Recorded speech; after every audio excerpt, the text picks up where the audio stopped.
전능하사 천지를 만드신 하나님 아버지를 내가 믿사오며 그 외아들 우리 주 예수 그리스도를 믿사오니 이는 성령으로 잉태하사 동정녀 마리아에게 나시고 본디오 빌라도에게 고난을 받으사 십자가에 못 박혀 죽으시고 장사한 지 사흘 만에 죽은 자 가운데서 다시 살아나시며 하늘에 오르사 전능하신 하나님 우편에 앉아 계시다가 저리로서 산 자와 죽은 자를 심판하러 오시리라. 성령을 믿사오며 거룩한 공예와 성도가 서로 교통하는 것과 죄를 사하여 주시는 것과 몸이 다시 사는 것과 영원히 사는 것을 믿사옵나이다. 아멘. 찬송하시겠습니다. 찬송가 210장, 찬송가 210장, 통일 찬송가는 245장입니다. 시온성과 같은 교회, 찬송가 210장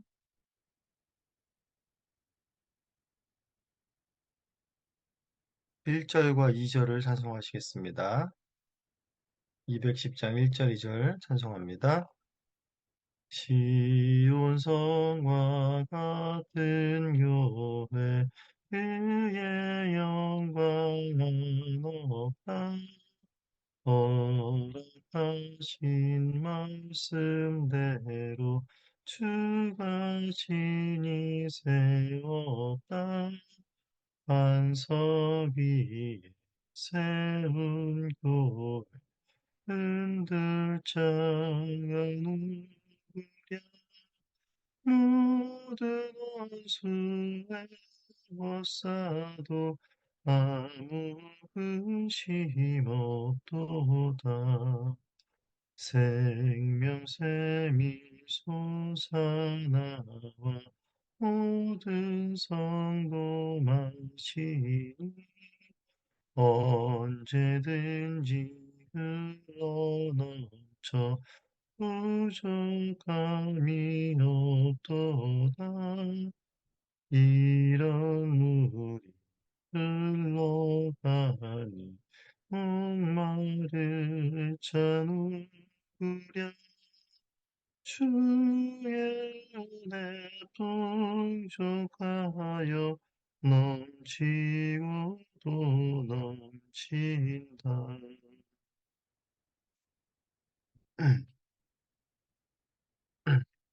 하나님 말씀 보시겠습니다.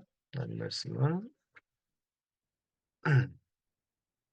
마가복음 10장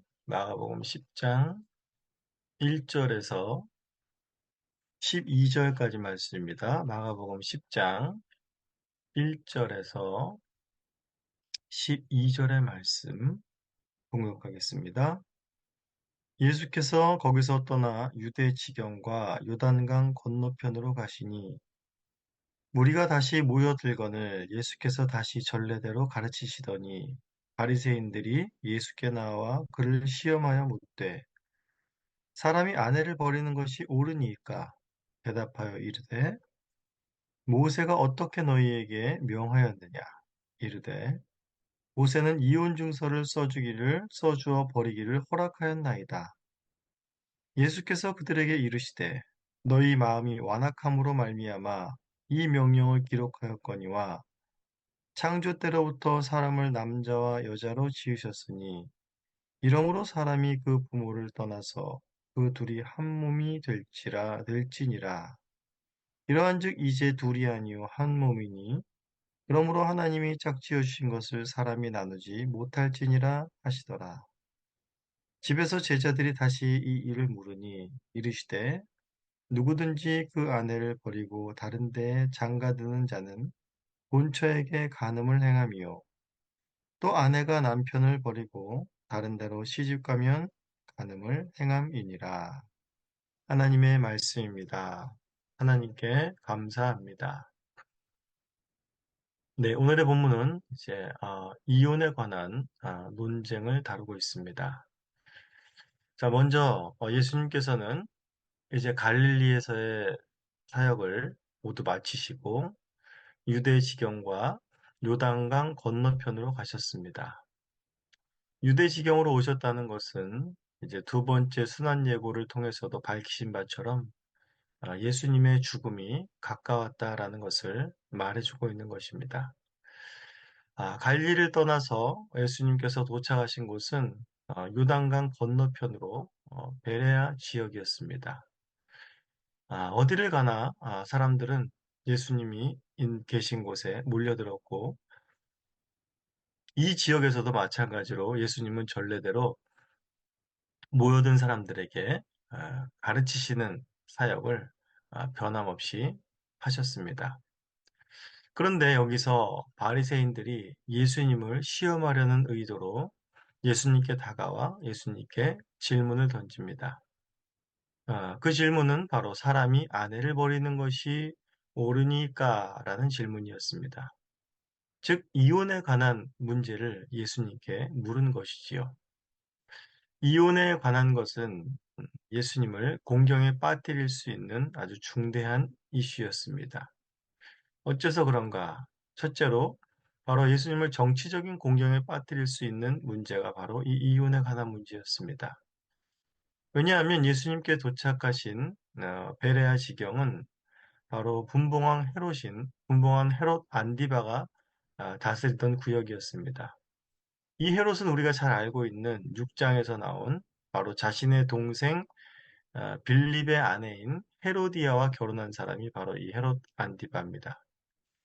여기서 세례 요한이 헤롯에게 동생의 아내를 취한 것이 잘못됐다라는 것을 지적하여서 죽임을 당하게 된 사건을 우린 잘 알고 있습니다. 바리새인들은 이러한 배경 가운데 예수님 역시 세례 요한처럼 답하여서 헤롯에 의해 징계나 또한 죽임을 당하기를 바랬던 속내가 있었던 것이지요.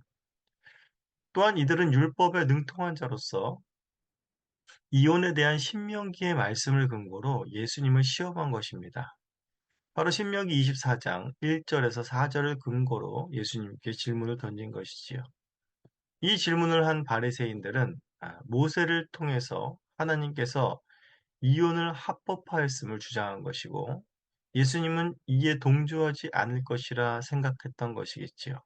왜냐하면 예수님은 늘 약자들의, 어린이들의, 여인들의 편에 서 있는 것을 잘 알고 있었기 때문입니다. 또한 신명기의 이혼에 관한 이 말씀에 대한 해석은 바리새파 가운데서도 유대인의 학파들 가운데에서도 의견이 나뉘는 부분들이었습니다. 그렇기 때문에 예수님이 어떤 대답을 하느냐에 의해서 또 분열이 조장될 수도 있는 그런 기회도 되었던 것이지요.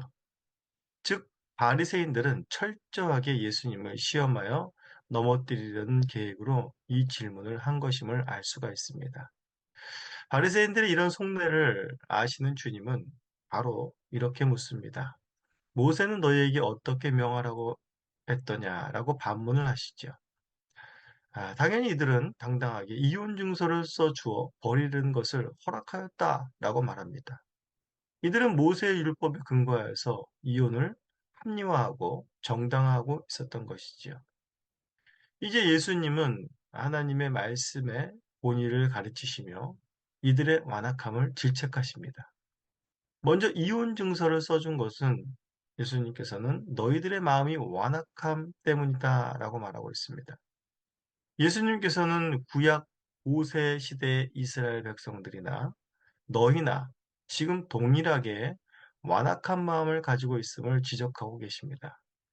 이런 완악한 마음으로 인하여서 여자를 함부로 하거나 버리는 일들을 오히려 방지하기 위해서 모세 시대의 이혼 증서를 써 보내게 한 것이지 부부관계에 있어서 남자가 우월하거나 또한 권리를 행사할 자격이 있어서가 아니라는 것을 예수님은 일깨우시는 것입니다. 도리어 이들의 완악함에서 여인들을 보호하시고자 하시는 하나님의 긍휼을 보여주시기 위해서 예수님께서는 이와 같은 말씀을 하고 계신 것입니다. 예수님은 여기서 더 나아가서 모세의 율법보다 더 근원적으로 남녀의 관계를 끌고 가십니다. 모세의 율법을 근거로 이혼을 합법화하려는 바리새인들에게 율법이 주어지기 전에 하나님께서 남자와 여자를 창조하신 근본 목적을 창세기 1장 27절과 창세기 2장 24절의 말씀을 인용하여서 알려주고 계십니다. 자, 먼저 창세기 말씀을 통해서 하나님께서는 남자와 여자를 창조하셨고 그 둘은 한 몸이 되게 하셨으며 하나님께서 짝지어 주셨다라는 것을 일깨우십니다. 그리고 이러한 이유 때문에 하나님께서 짝지어 주신 것은 사람이 임의로 어떻게 나눌 수 있는 것이 아니다라는 것을 말씀하십니다. 예수님께서는 남녀의 결혼 문제를 인간의 욕심과 어떤 필요에 의해서 나눌 수 없는 것임을 말씀하고 계십니다. 하나님께서 남자와 여자를 창조하신 목적을 알리시면서 결국에 무엇이 드러나게 되는 것입니까? 바로 바리새인과 같이 율법에 능통하고 하나님을 섬긴다고 하는 자들이 얼마나 이 창조 질서를 반하는 짓을 하고 있으며 죄악된 질서를 합리화하고 합법화하려는지를 보여주고 있는 것입니다. 바리새인들은 자신들이 정당화하고 합리화하며 살아가는 세상이 얼마나 비참한 세상인지를 깨닫지 못하고 있는 자들이었습니다. 제자들은 이제 집에 이르러 예수님께서 하신 말씀에 대해서 다시 질문을 하게 됩니다. 제자들이 다시 질문을 했다는 것은 제자들 역시 바리새인들과 다르지 않게 당시의 이혼 문화에 대해서 완악한 마음을 가지고 있었음을 보여주고 있는 것입니다. 이에 대해서 예수님께서는 좀 더 나아가 아내를 버리고 다른 데 장가드는 자는 본처에게 간음을 행한 것이다 라고 말합니다. 유대인 남자들은 자신들은 합법적이라고 생각한 것을 예수님께서는 가능한 것이라 라고 말씀하심으로써 얼마나 이혼에 대하여 또 이혼하여 다시 결혼하는 그 재혼에 대하여 잘못된 생각들을 가지고 있는지를 이들에게 경고하고 있습니다. 또한 아내의 입장에서도 아내가 남편을 버리고 가는 경우도 간음이라 말을 합니다. 당시 유대 사회에서 여자가 남편을 버리는 일은 있을 수 없었지만 로마 사회에서는 이것이 가능했습니다. 헤롯 안디바와 결혼한 헤로디아가 바로 그런 경우였지요. 여자의 경우도 약자라 하여서 예외는 될 수 없는 것이었습니다. 유대 사회 속에 또 로마 사회 속에 사람이 사는 세상 속에 이처럼 창조의 질서가 무너져 비참한 살게 돼 비참한 삶을 살게 되었다라는 것을 이혼 문제를 통해서 이 질문과 예수님의 대답을 통해서 잘 보여주게 됩니다. 예수님께서는 이러한 문제의 심각성을 알리고 또한 지적만 하러 오신 것이 아니라 이 문제를 해결하기 위해 오신 분입니다. 사실상 하나님 편에서 본다면 유대인도 이방인도 모두 하나님 앞에서 가늠한 자들입니다. 하나님께서는 마땅히 인간과 이혼을 하셨어야 됩니다. 인간을 정죄하셨어야 되고 돌로 쳐 죽였어야 마땅합니다. 그러나 하나님께서는 이런 가늠한 자들에게 자기 아들을 내어주셨습니다. 아들을 십자가에 내어주시사 사람들 사이에 용서와 화해가 일어나게 하셨습니다. 막힌 담이 무너지고 둘이 하나가 되는 이 역사를 일으키신 것입니다. 창조의 질서가 다시 회복된 것입니다. 이러한 회복의 은혜로 인하여서 오늘날 우리에게 믿음의 가정이 허락된 것이고 그 가정은 또한 교회의 영광을 드러내게 되는 것입니다. 오늘도 우리 안에 이루신 놀라운 하나님 나라의 역사를 깊이 묵상하시고 복된 하루를 누리시기를 간절히 소원합니다. 이 시간 같이 기도하시겠습니다. 하나님 아버지, 오늘도 우리에게 말씀을 깨닫게 하시는 은혜를 주시므 감사합니다. 사람은 각자 자기 소견대로, 소견에 오른 대로 행하며 하나님의 말씀을 내 상황과 내 뜻에 맞춰 해석하고 그것이 하나님의 뜻이다라는 지지를 받고 내 고집과 내 주장과 내 독선과 또한 내가 하고 싶은 것을 하는 것에 대해서 방편으로 삼고 있는 죄악을 저지르기에 너무나도 편만한 세상을 우리가 살아가고 있습니다.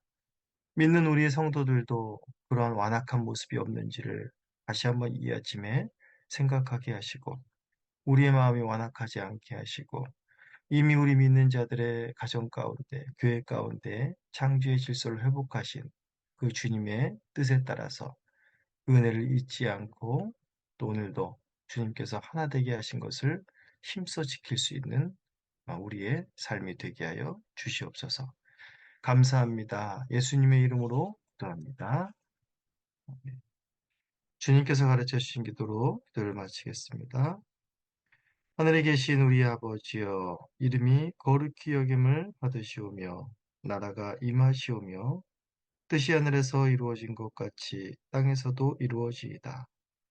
오늘 우리에게 일용할 양식을 주시옵고, 우리가 우리에게 죄 지은 자를 사하여 준 것 같이, 우리의 죄를 사하여 주시옵고, 우리를 시험에 들게 하지 마시옵고, 다만 악에서 구하시옵소서.